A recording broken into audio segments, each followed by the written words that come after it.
আমি শুধু জুমা পড়ি, তাও রুকুতে যায় নামাজ ধরি, সালাম ফেরানোর পর সবার আগে বের হওয়া লোকটা আমি খুব চালাক, 2 রাকাত বরাবর পাইয়া যাই। সবাই পড়ে 5 মিনিট নামাজ 2 রাকাত পায়, আমি পড়ি 3.5 মিনিট, তারপরে 2 রাকাত পাই। কেমনে? সবাই বুকা আল্লাহু আকবার যায় ধরছে নামাজ, আমি সোজা রুকুতে যাই পাইছি 1.5 মিনিট পড়ার পর। তার মানে আমি টাইম সেভ করছি, দারুন। আমি যে কি বুদ্ধিমান, আল্লাহ, আমি যে কি চালাক। ইমাম সাহেব আপনি বুঝেন না, আপনি জানেন না আমি কত ক্লেভার, আমি হেভি জিনিয়াস টাইপের জিনিস। হ্যাঁ, চিন্তা করেন, তোমরা 5 মিনিট পড়ে 2 রাকাত, আমি 3.5 মিনিট পড়ে 2 রাকাত আমি। এবং ইমাম সাহেব নামাজ শুরু হয় আল্লাহু আকবার দিয়ে, শেষ হয় আসসালামু আলাইকুম দিয়ে। আমি আসসালামু আলাইকুম বলছি, সবার আগের লোকটা আমি বাইরে হয়েছি, তার মানে নামাজ শেষ, আমি নাই ওইখানে, আমি টাইম সেভ করছি। আপনি চালাক না? এই ছেলে, তুমি চালাক না? তুমি তো এটাই বলো।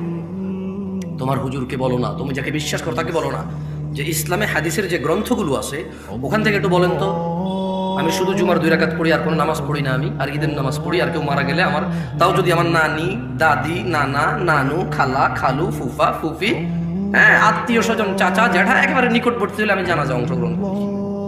এরপরে আমি নামাজ পড়ি না, আমার বিধান কি ইসলামে? শুনেন, আপনার হুজুর থেকে শুনি নিয়ে